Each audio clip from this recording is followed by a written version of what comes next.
सीख सकें और उसके चरणों में हम समय बिता सकें, क्योंकि हमारा परमेश्वर हमसे प्रेम करता है और चाहता है कि हम लोग क्या इकट्ठे होकर हम परमेश्वर की क्या करें, महिमा करें, उनके वचनों को मनन करें और उसकी स्तुति करें। परमेश्वर ये चाहता है, क्योंकि उससे हमको क्या मिलता है? बल मिलता है। आराधना, स्तुति, इकट्ठे भजन करने से हमको क्या मिलता है? बल मिलता है। अगर कोई कमजोर है तो वो क्या करे? संगति करे।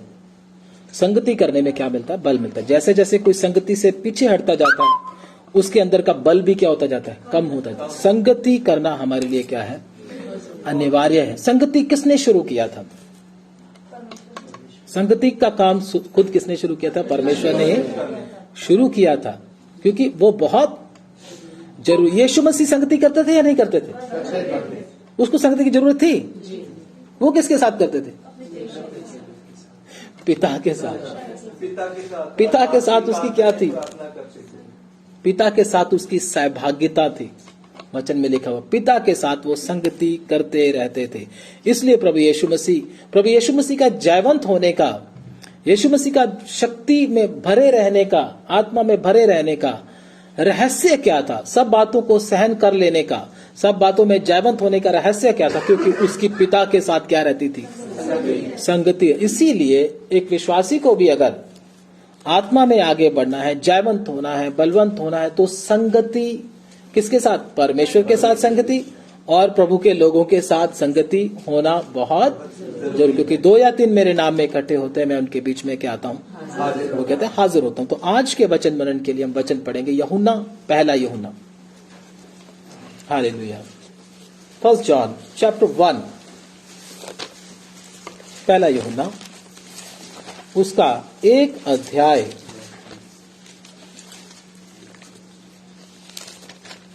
पहला यूहन्ना उसका 1 अध्याय निकालेंगे और उसका 3 वचन हम प्रभु के वचन में से उसको पढ़ना शुरू करेंगे। जो कुछ हमने देखा जी और सुना है। वो माइक दे दो, थोड़ा लगे, माइक पास कर दो।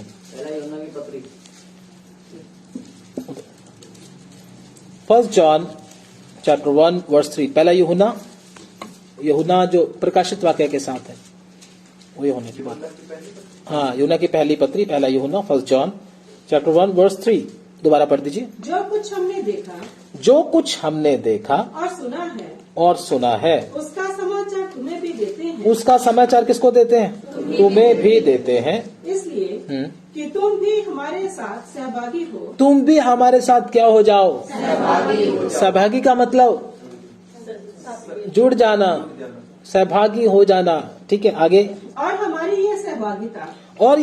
यह सहभागिता पिता के साथ और उसके पुत्र यीशु के साथ है। उसके पुत्र यीशु के साथ है, पिता के साथ और प्रभु यीशु मसीह के साथ है। हाँ, और ये बातें हम इसलिए लिखते हैं कि हमारा आनंद पूरा हो जाए। हमारा आनंद क्या हो जाए? पूरा हो जाए। पिता की सहभागिता किसके साथ थी? प्रभु यीशु मसीह के साथ थी। यीशु मसीह की सहभागिता किसके साथ थी? पिता के साथ थी। और कलीसिया की सहभागिता किसके साथ है? प्रभु। सहभागिता, आपस में जुड़े हुए, जुड़कर काम करते हैं। काम कब होता है? जब आपस में जुड़े हैं।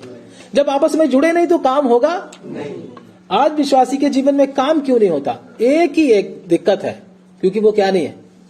विश्वासी तो है, जैसे गाड़ी में स्टीयरिंग तो है, टायर भी है और चमचमाती गाड़ी है, सीट भी बहुत नई डाली है, लेकिन उसमें इंजन तो वो चलेगी? बोलो, वो कभी नहीं चलेगी। इसी प्रकार से विश्वासी के सफेद कपड़े तो पहने हैं, बहुत अच्छे से बाइबल भी लेकर आया है, आराधना भी करता है, सब कुछ अच्छे से करता है, वचन भी लोगों को बताता है, लेकिन परमेश्वर के साथ क्या नहीं है? सहभागिता नहीं है। सहभागिता ना होने के कारण वो यूजलेस हो जाता है, किसी काम का रहता नहीं है। तो इसलिए आज इंजन में वर्क करने की क्या है? जरूरत है। बाकी सब कुछ दिखता अच्छा है, बोलता भी अच्छा है, सब कुछ है, लेकिन अंदर इंजन में क्या है? तो इंजन का काम क्या करना पड़ेगा? कई बार गाड़ी क्या हो जाती है, दिखती तो अच्छी है, नहीं है गाड़ी, दिखने में नहीं है, लेकिन इंजन क्या है? इसलिए वो क्या करेगी? दूसरों को भी खराब करेगी, दिक्कत करेगी। ठीक है ना? इसलिए आज हमको क्या करना है? इंजन का क्या करना है? रिपेयर करना। कितने लोग चाहते हैं इंजन का रिपेयर हो जाए? हालेलुया। तो प्रार्थना में बैठे रहना और ताकि परमेश्वर हमारे अंदर से, इंजन का मतलब इंटरनल लाइफ, अंदर से हमारा क्या हो जाए, रिपेयर हो जाए और हमारी सहभागिता किसके साथ हो जाए, पिता परमेश्वर के साथ हो जाए, पर प्रभु यीशु मसीह के साथ भी हमारी सहभागिता क्या हो जाए। तो हम पढ़ेंगे प्रभु के वचन में से इसी वचन को, 3 अध्याय जो हमने पढ़ा है, उसके बाद हम 5 वचन को पढ़ेंगे। जो समाचार हमने उससे सुना और तुम्हें सुनाते हैं, जो समाचार हमने किससे सुना, उससे सुना, हाँ, तुम्हें सुनाते हैं, तुम्हें क्या करते हैं, सुनाते हैं।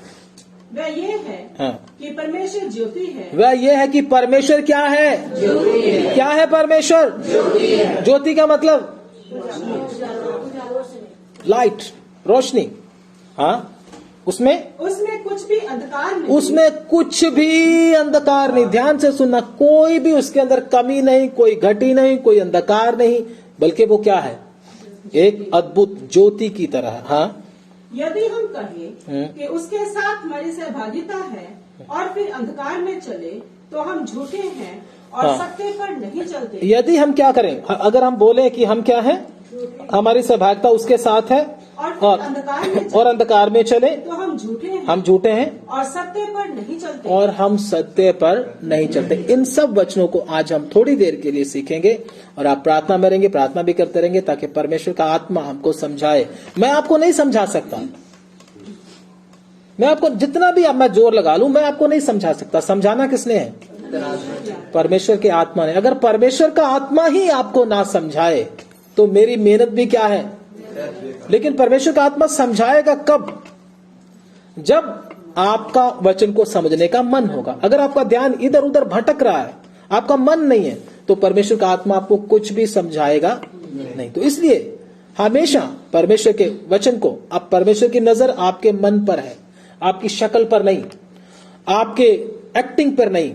परमेश्वर आपके मन को देख रहा, कौन आज मेरे आवाज को सुनना चाहता है, कौन अंदर से रिपेयर करना चाहता है, वर्कशॉप में क्या करवाना चाहता है, रिपेयर करवाना चाहता है। ठीक है ना, वर्कशॉप की जरूरत होती है ना हर गाड़ी को। ऐसे हर मसीह को भी क्या होता है, हर विश्वासी को भी वर्कशॉप में क्या होता है, बोलो। हाँ, वर्कशॉप में क्या होता है, वर्कशॉप में क्यों लेके जाते हैं, क्योंकि इस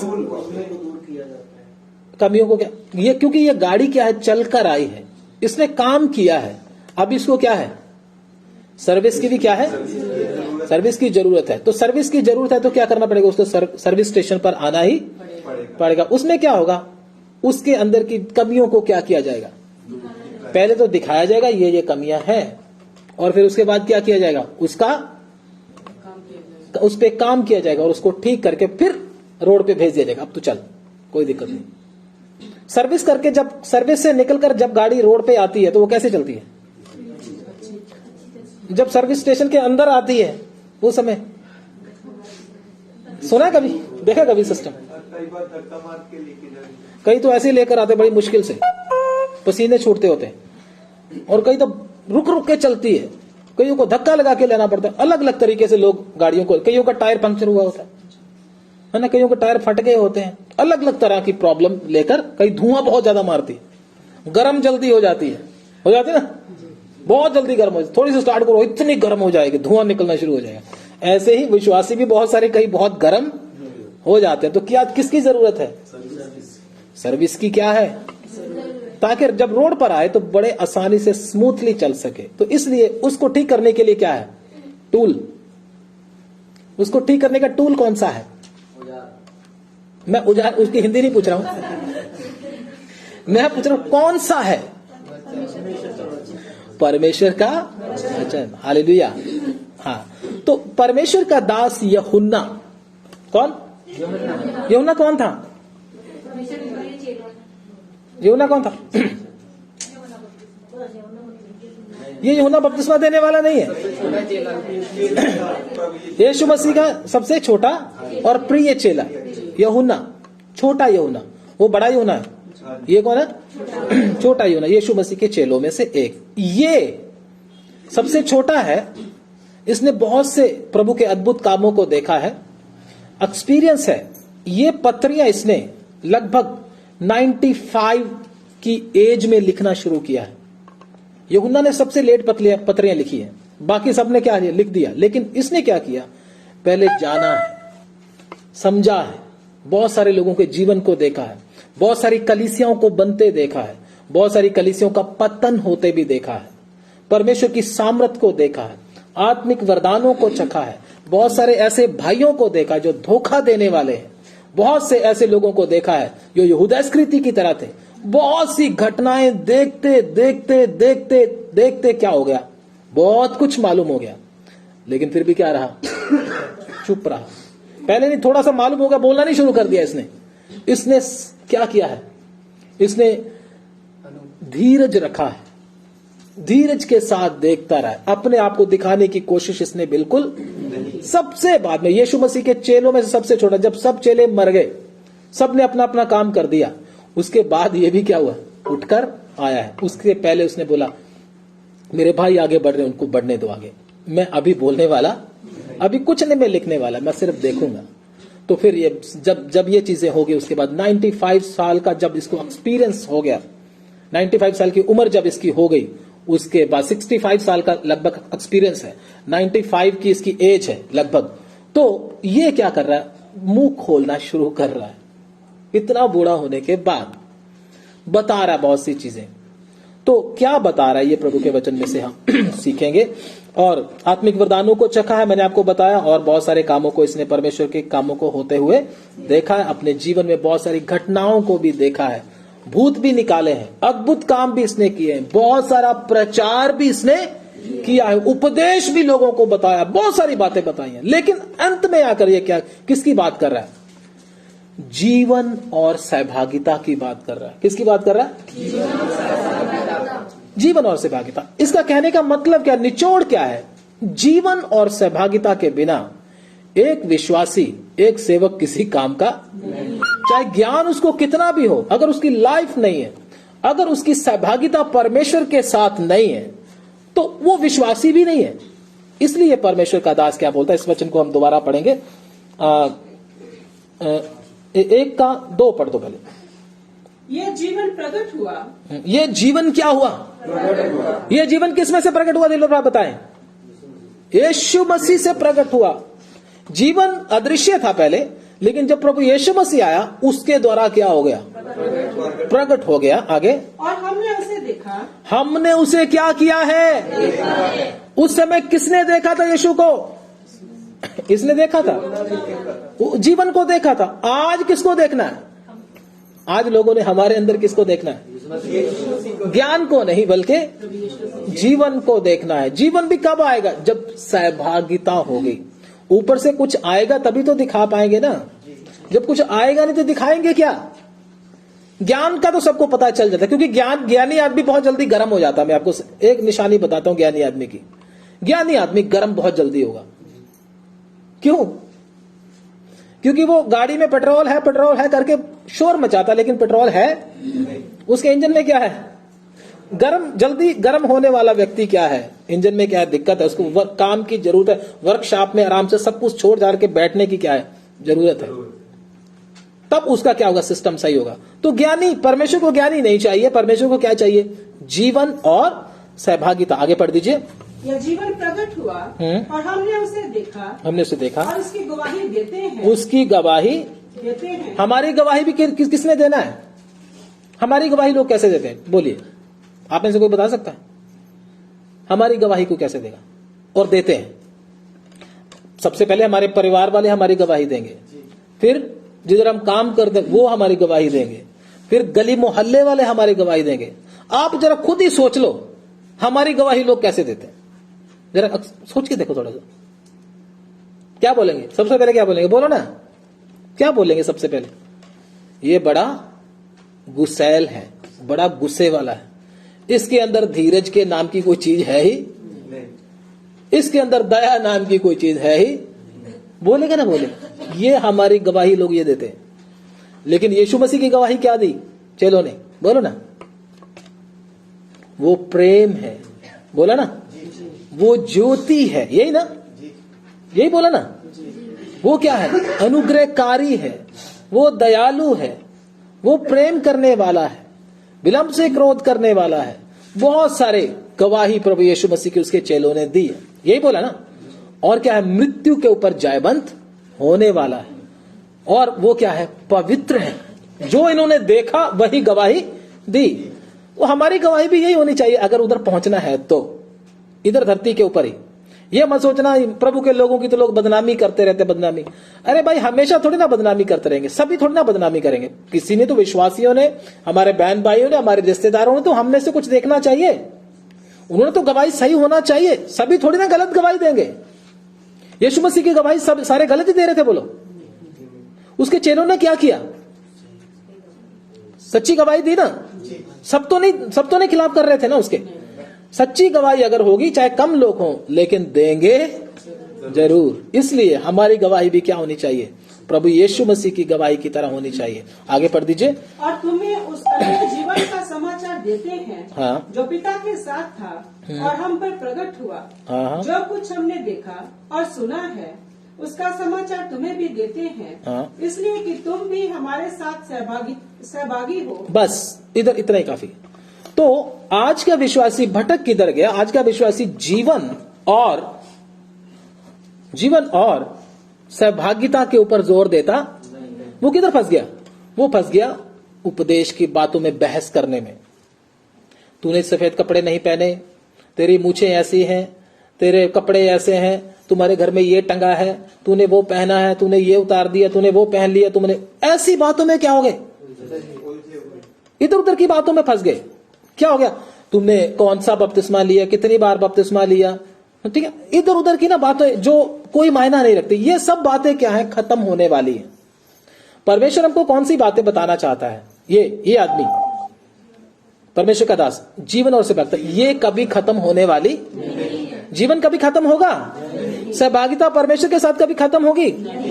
बपतिस्मा जाता रहेगा, विश्वास का भी फिर जरूरत नहीं पड़ेगा, फिर बहुत सी बातों का जरूरत हमको नहीं पड़ेगा, ठीक है ना, किसी बात से हमको। लेकिन क्या रहेगी? सहभागिता और जीवन हमारा हमेशा परमेश्वर के साथ रहेगा। इन बातों से लोग क्या हो गए? भटक गए, इससे ध्यान हटा लिया और फरीसियों की तरह क्या हो गए?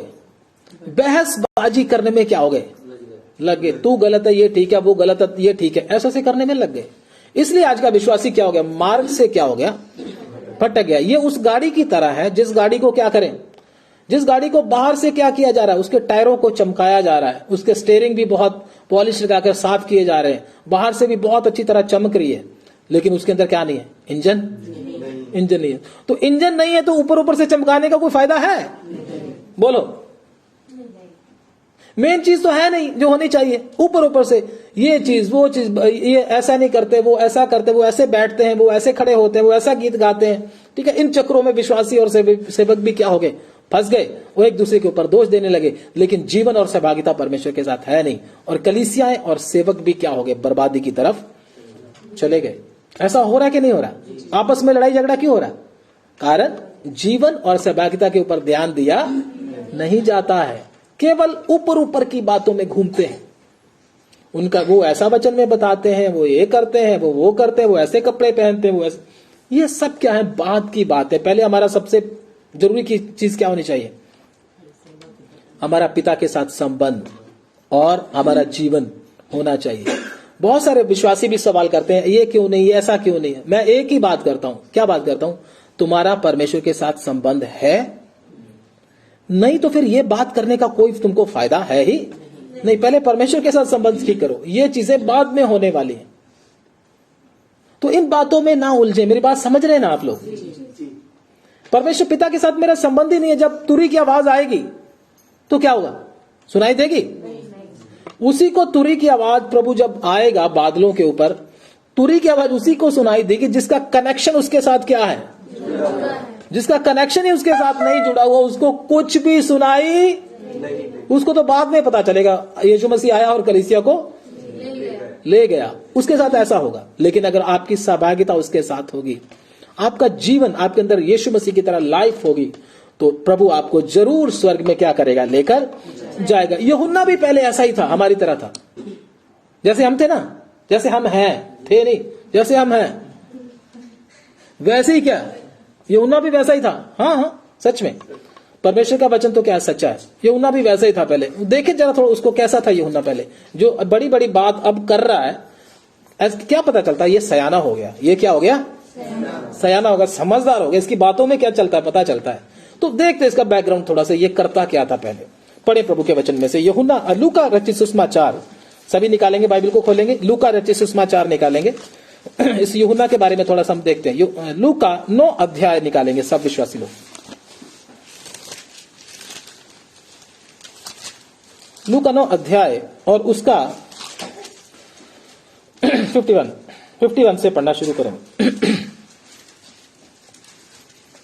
जब उसके ऊपर उठाए जाने के दिन पूरे होने पर थे, तो उसने यरूशलेम जाने का विचार दृढ़ किया। यीशु मसीह का जब उठाए जाने का समय नजदीक आ रहा था, तो क्या हुआ? उन्होंने क्या किया? यरूशलेम जाने का विचार, यरूशलेम जाने के लिए सोचा कि हम यरूशलेम जाएंगे। ये विचार सोच लिया, अब दृढ़ कर लिया, अब जाना है तो जाना है। हाँ, आगे उसने अपने आगे दूत भेजे। उसने अपने आगे क्या भेजे? दूत भेजे। हाँ, वे सामरियों के एक गांव में गए। वे सामरियों के एक गांव में गए। हाँ, उसके लिए जगह तैयार करें। उसके लिए क्या करें? जगह तैयार करें। परंतु उन लोगों ने उसे उतरने ना दिया। उन लोगों ने उनको आने ना दिया, मना कर दिया। किन लोगों ने? सामरी लोगों ने, सामरी जाति के लोगों ने क्या कर दिया? इनको आने के लिए क्या कर दिया? मना कर दिया। आगे, क्योंकि वे यरूशलेम जा रहा था। क्योंकि वे यरूशलेम जा रहा था। ये देखकर उसके चेले याकूब और यूहन्ना ने कहा। ये देखकर इनको क्या चढ़ गई? खुंदक चढ़ गई, गुस्सा आ गया और लाल पीले हो गए। किसके चेले? यीशु मसीह के चेले, याकूब और यूहन्ना। कौन है? वही है जो बातें हमको सिखा रहा है। पिता के साथ सहभागिता और क्या? जीवन, लाइफ होना, हमने देखा उसके अंदर। तो ये क्या कह रहा है? हाँ, पढ़े। ये देखकर उसके चेले याकूब और यूहन्ना ने कहा। ये देखकर उसके चेले याकूब और यूहन्ना ने कहा, हे प्रभु, क्या तू चाहता है कि हम आज्ञा दें? क्या तू चाहता है कि हम आज्ञा दें कि आकाश से आग गिरकर, आग गिरे आकाश से, उन्हें भस्म कर दे? उनको क्या कर दे? इतने गर्म बंदे हैं यीशु मसीह के चेले। क्या कर रहे हैं? छोटी मोटी बात नहीं, आग गिरकर क्या कर देना है? भस्म कर दो, खत्म कर दो। और ये कैसे बंदे? किसके साथ घूम रहे हो? और अंदर गुस्सा कितना है? क्रिमिनल टाइप आदमी। अगर हम आज के हिसाब से दिमागी लोग अगर सोचे ना, ये तो क्रिमिनल टाइप का आदमी है। मतलब मारने वाला आदमी है। छोटी सी बात से क्या कर देगा? हमारा कोई काम नहीं किया, मान लो हम कहीं लाइन में लग के खड़े हो गए, वो बोलेंगे नहीं कल आना, आज टाइम क्या हो गया हमारा, खत्म हो गया। तो विश्वासी क्या बोलेगा? प्रभु अभी आग आए। और क्या कर दे? इस टिकट वाले को भी और इस राशन कार्ड वाले को और सिलेंडर वाले को क्या कर दे? भस्म कर दे। इधर ही सिलेंडर फट जाए तो कैसा रहेगा? यही स्वभाव इनका था। क्या बोल रहे हैं? छोटी सी बात, अगर नहीं उतरने दिया कोई बात नहीं, तुम आगे चले जाओ, कहीं और चले जाओ, कोई बात नहीं। फिर क्या? यीशु ने यह तो नहीं बोला था उनको? कहता प्रभु तो अभी आज्ञा दे। तो क्या करें? इधर ही क्या कर देते हैं? काम तमाम कर देते हैं। देखो कैसी सोच वाले आदमी। ऐसे आदमी को हम क्या सोचेंगे? ये तो बहुत क्रोधी व्यक्ति है, इनके साथ चलना हमारे बस की बात नहीं, ये मरवाएंगे किसी दिन। तो इसलिए आगे पढ़े। परंतु उसने फिर कर उन्हें डांटा। यीशु ने क्या किया? क्या बोला? चलो ठीक है, कोई बात नहीं, करो। क्योंकि इन्होंने भी हमारे साथ ऐसा कि हम भी इसके साथ क्या करेंगे? क्योंकि हमारे अंदर क्या है? शक्ति है। हम इस शक्ति का प्रयोग करके सामरियों को, नगर को क्या कर देंगे? भस्म कर देंगे। ऐसा नहीं। प्रभु ने क्या बोला? डांटा उनको। शाबाश नहीं बोला, डांट पड़ी उनको। हाँ, और कहा तुम नहीं जानते, तुम नहीं जानते, तुम कैसी आत्मा के हो, तुम कैसी आत्मा के हो। प्रभु ने बोला तुम नहीं जानते तुम कैसी आत्मा के हो। तुमको कौन सी आज्ञाएं मिली हैं, तुमको कौन सा काम मिला है। तुमको नष्ट करने का काम नहीं मिला, उनको बचाने का काम मिला है। ये तो क्या इतिहास बदलने के चक्कर में थे। जैसे एलिया ने आग गिराई थी, तो हम भी क्या कर देंगे? आग गिराएंगे, है ना? यही सोच रहे थे ना।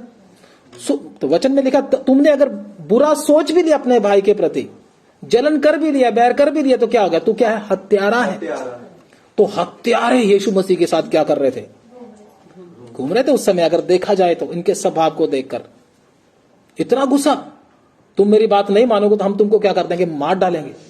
क्या बात है, सोचने की बात है ये। लेकिन इनको क्या पड़ी? उधर से डांट पड़ी। आगे, क्योंकि मनुष्य का पुत्र हाँ, लोगों के प्राणों को नाश करने नहीं, मनुष्य का पुत्र लोगों के प्राणों को नाश करने के लिए नहीं, वरन बचाने के लिए आया है। वन प्रभु यीशु मसीह ने क्या बोला? बचाने के लिए आया है। मैं लोगों को मारने के लिए नहीं, बल्कि बचाने के लिए आया है। हम भी किसी के खिलाफ ऐसी प्रार्थना ना करें। कई लोग बोलते हैं पास्टर जी प्रार्थना करो, मोहल्ले वाले बहुत तंग करते हैं, पड़ोसी बहुत तंग करते हैं, एक प्रार्थना कर दो। क्या प्रार्थना करते हैं? बोलो, क्या प्रार्थना करें? हाँ, कि उनका काम तमाम हो जाए। यही होता ना, सोचता बंदा एक प्रार्थना कर दो, मतलब बदला लेना है। उधर से क्या पड़ेगा? उधर से डांट ही पड़ेगा और कुछ नहीं मिलने वाला आपको। प्रभु बोलता है कि तुम्हारे अंदर कौन सा आत्मा, तुम्हारे अंदर वो आत्मा नहीं है, तुमको वो आज्ञा नहीं मिल। एलिया, मूसा और ये लोग जो पुराने नियम के लोग थे, ये क्या कर देते थे? एलीशा, ये तो श्राप दे देते थे। श्राप दे दिया तो श्राप। एक बार एलीशा जा रहा था, आप लोगों ने पढ़ा उस वचन को? किधर जा रहा था? पहाड़ के ऊपर चढ़ रहा था। पीछे से लड़के उनको क्या करने लगे? प्रभु के दास को क्या करने लगे? मजाक करने लगे, चिढ़ाने लगे। तो वो तो गुस्से में आ गया। तो जब गुस्से में आ गया तो उसने क्या बोल दिया? उनको श्राप दे दिया। श्राप जैसे ही दिया तो वचन में लिखा, उधर से रिचनियां उधर से आई, भयंकर, कितने लड़कों को फाड़ डाला जिन्होंने मजाक किया था। तो प्रभु ने क्या बोला? मनुष्य का पुत्र लोगों को नाश करने के लिए नहीं, बल्कि उनको बचाने के लिए। तुम देखो तुम्हारे अंदर कौन सा आत्मा है, तुमको वो आत्मा नहीं मिला है। तुमको तो बचाने के लिए, प्यार करने के लिए, लोगों को जीवन बचाने के लिए वो आत्मा तुमको मिला, वो तुम्हारा काम नहीं। पुराने नियम के लोग देते थे श्राप, तो आज भी नए नियम में हम किसी को श्राप दे, जो भी सेवक किसी को श्राप देता है वो सही सेवक हो। श्राप हम दे ही नहीं सकते किसी को। हम तो क्या दे सकते हैं? आशीष। प्रभु कहता है जो तुम किसी के साथ करते हो तुम्हारे ऊपर भी क्या होगा? बस अगर आशीष दोगे तो क्या मिलेगा पलट कर? असल में हमारा सिस्टम क्या है, हमारी प्रॉब्लम क्या है? हमारी प्रॉब्लम प्रभु ने ये खड़ी कर दी कि जो दोगे वही पलट कर तुम्हारे पास आएगा। लेकिन कई लोग उसको समझते, वो कहते मैं तो श्राप ही दूंगा, फिर कहते प्रभु तू मुझे आशीष दे। प्रभु कहता दूं कैसे? आशीष दूं कैसे? क्योंकि क्या हो रहा है? तूने क्या दिया है? श्राप दिया, और पलट कर क्या आएगा? आशीष कैसे बदल जाएगी? वो श्राप कैसे बदल जाएगा आशीष में? क्योंकि तुम्हारे लिए तो नियम ये है, तूने आशीष दी है तुम्हें आशीष मिलेगी, तुम श्राप देते तो तुम्हें भी पलट कर क्या मिलेगा? श्राप ही मिलने वाला है। क्योंकि जैसा करोगे वैसे तुमको उसका फल मिलेगा। उनको नहीं था, वो दे सकते थे, उनके सिस्टम में ये था, लेकिन पुराने नए नियम में ये चीजें नहीं है। तो परमेश्वर का वचन हमको इसमें क्या सिखाता है कि हमने पुराने नियम के लोगों की तरह श्राप देने वाले, बड़े ही गुस्सैल, झगड़ा करने वाले, दांत के बदले क्या है? आंख के बदले क्या है? आंख। बदला तो लेना है, चाहे कैसे भी ले। क्या करे? प्रभु ने वचन ही ऐसा दिया, नहीं तो मैं तो क्या कर देता इसका? नहीं तो मैं तो क्या कर देता? अगर मैं विश्वासी ना होता तो इसका मुंह ही तोड़ देता। अगर तुमने ऐसा सोच लिया तो समझो तोड़ दिया तुमने, क्योंकि अगर तुझे छोड़ दिया जाता तो कर ही देता ये काम। तो बहुत सारे लोग अभी भी पुराने नियम के वचन के अनुसार ही क्या कर रहे हैं? चल रहे हैं। क्यों? पिता के साथ सहभागिता। अगर ऐसा आपको जीवन चाहिए तो पिता के साथ सहभागिता होना बहुत जरूरी है। ज्ञान चाहे आप कितना भी इकट्ठा कर लो, इधर से कितना भी ज्ञान ले लो, ज्ञान मिल जाएगा, लेकिन आपका जीवन और सहभागिता सही नहीं होगा। जीवन होना है और पिता के साथ सहभागिता होना है। अगर आपको ऐसा जीवन चाहिए तो पिता के साथ संबंध होना बहुत जरूरी है।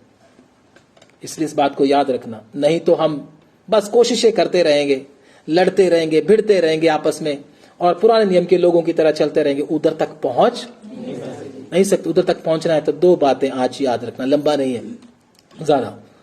सबसे पहले जीवन, लाइफ हमारा प्रभु यीशु मसीह की तरह होना है। किन्होंने देखना है? गवाही देना है लोगों ने। सोच के देखो आज हमारी गवाही कैसी है। गली वालों से पूछ लो, जहां काम करते उधर पूछ लो, रिश्तेदारों को पूछ लो कैसी है गवाही, और बोलेंगे प्रभु तू आ जा, मुझको ले जा। प्रभु बोलेगा क्या करूं तुझे ले जाकर उधर? स्वर्ग में थोड़ी ना हल्ला करना जाकर उधर, ठीक है ना। तो इसलिए जीवन इधर ही क्या होना है, बदलना है, जीवन पर प्रभु यीशु मसीह की तरह होना है। और दूसरा, इधर रहते हुए अगर जीवन होना है तो पिता के साथ एक कनेक्शन जरूर होना है।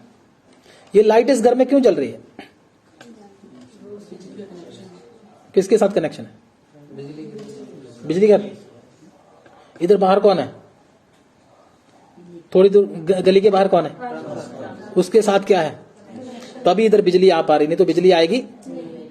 अगर इधर से कोई तार काट दे क्या हो जाएगा, ट्रांसफार्मर तो है ना, तार भी है, घर में बल्ब भी लगा हुआ है, ट्यूब भी लगा, सब पंखे भी है, सब कुछ क्यों नहीं चल रहा भाई, सब कुछ तो है, कनेक्शन। इसलिए अगर काम होना है, रोशनी आना, पंखे चलना है, फ्रिज चलना है, सब कुछ चलना है तो काम चलना है तो क्या होना चाहिए, कनेक्शन होना बहुत जरूरी है। आज लोगों के जीवन में ये नहीं है, इसको ठीक कर लें, प्रार्थना करें। हालेलुया।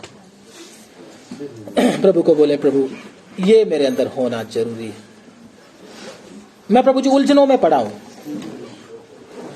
शिक्षा तरह तरह के इधर उधर की बातों में, उनकी शिक्षा गलत है, मेरी शिक्षा सही है, वो गलत है, वो ऐसा है, वो ऐसी है, वैसे बोलता है, वो ऐसे प्रचार करता है, वो ऐसे कपड़े पहनता है, वो ऐसे बपतिस्मा देते हैं, वो ये करते हैं, वो ये चीजों में उलझ कर रह गए,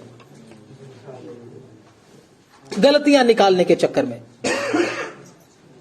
शैतान ने भी बहुत से विश्वासियों को ट्रैक से हटा दिया, बड़ी चालाकी के साथ, बहुत बड़ी चालाकी के साथ नियमों और कानूनों में फंसा दिया।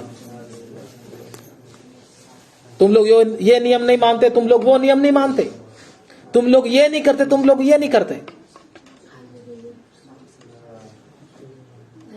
गलतियां निकालते निकालते नियमों के चक्कर में बहसबाजी करते हैं बहुत सारे लोग, बहुत बहस करते हैं, उससे कोई फायदा होने वाला नहीं। अगर आपका संबंध परमेश्वर के साथ सही नहीं, जीवन भी आपका अगर सही नहीं, इन चीजों का क्या फायदा, इन बहसबाजियों का क्या फायदा, इन कानूनों का क्या फायदा, इन उपदेश की बातों में उलझने का क्या फायदा फिर आपको। शैतान बड़ी चालाकी के साथ ट्रैक से लोगों को भटका दिया, आप गलतियां निकालने वाले बन गए बस, और कुछ नहीं। प्रभु ने हमें लोगों की गलतियां निकालकर उनको नीचा दिखाने के लिए नहीं भेजा है, हमको जीवन और सहभागिता हमारे अंदर होना है, इसलिए भेजा है। चेलों की यीशु मसीह पिता के साथ सहभागिता ना होने के कारण क्या बोल रहे हैं, आग गिरा दे। प्रभु यीशु मसीह की पिता के साथ सहभागिता है और वो प्रेम का सागर है। उसने अंदर ही अंदर पिता के साथ बात हुआ, वो उनसे प्रेम करता था। ऐसे हमारे अंदर भी होना है। अगर पिता के साथ सहभागिता होगी, हमारे विरोधियों को नाश करने का मन नहीं आएगा, हमारे विरोधियों को नाश करने का मन, दुश्मनों को भी माफ करने का मन आएगा। हम पिता के साथ सहभागिता के बिना ही दुश्मनों को माफ करने की कोशिश में है, एक्टिंग करने की कोशिश में है, यीशु मसीह की तरह चलने की कोशिश में है, पिता की सहभागिता के बिना ही। पवित्र आत्मा के साथ सहभागिता के बिना ही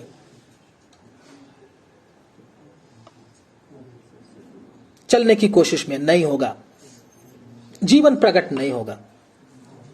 मुश्किलों के सामने आप घबरा जाएंगे, पाप में बार बार बार गिरते रहोगे, दुनिया की वस्तुओं का मोह आपको खींचता रहेगा, अट्रैक्शन आपको होगी, खिंचाव बहुत ज्यादा महसूस होगा आपको, क्योंकि आप एक्टिंग कर रहे हैं और कुछ नहीं। एक बात को याद रखें, पिता के साथ, पवित्र आत्मा के साथ सहभागिता होना बहुत जरूरी है। आपके अंदर जीवन प्रकट होगा, वो जीवन लोग देखेंगे और उसकी गवाही देंगे। यीशु मसीह के आने से पहले पहले मेरा गवाही ठीक होना है। यीशु मसीह के आने से पहले पहले मेरा और आपका गवाही लोगों के सामने ठीक होना है। अगर गवाही गलत हुआ तो उधर प्रवेश नहीं कर पाएंगे। हालेलुया। लोगों ने बोलना है ये परमेश्वर की संतान है, ये परमेश्वर के लोग हैं, इनके अंदर परमेश्वर ईश्वरीय जीवन है जो कि अद्भुत है। हालेलुया। प्रार्थना करेंगे। हालेलुया। धन्यवाद। स्तुति हो, स्तुति हो। ब्रदर सूरज के साथ प्रार्थना करेंगे। प्यारे प्रभु, धन्यवाद देते हैं आपके पवित्र वचन के लिए जो आपने बताया, उसके लिए धन्यवाद देते हैं प्रभु। एक एक जन को प्रभु सुनने के लिए जो सौभाग्य दिया, आपका धन्यवाद देते हैं प्रभु।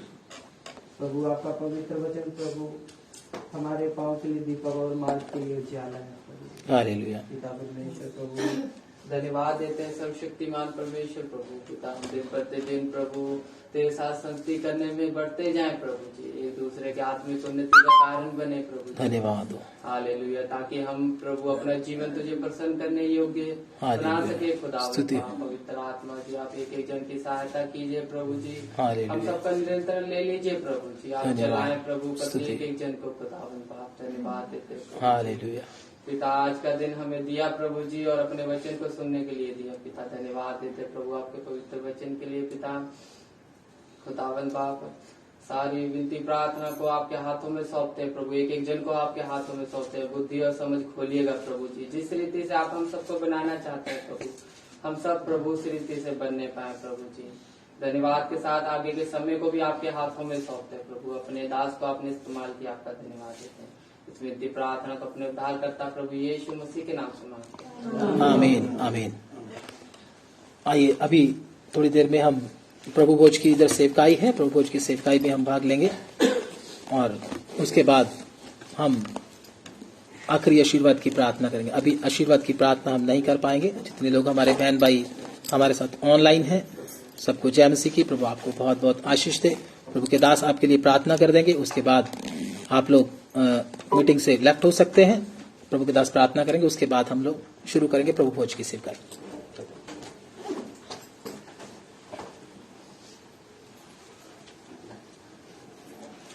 Praise Lord. आइए हम प्रार्थना करेंगे। धन्यवाद स्वर्गीय पिता, आपकी तारीफ, आपकी महिमा, आपकी स्तुति करते हैं प्रभु जी।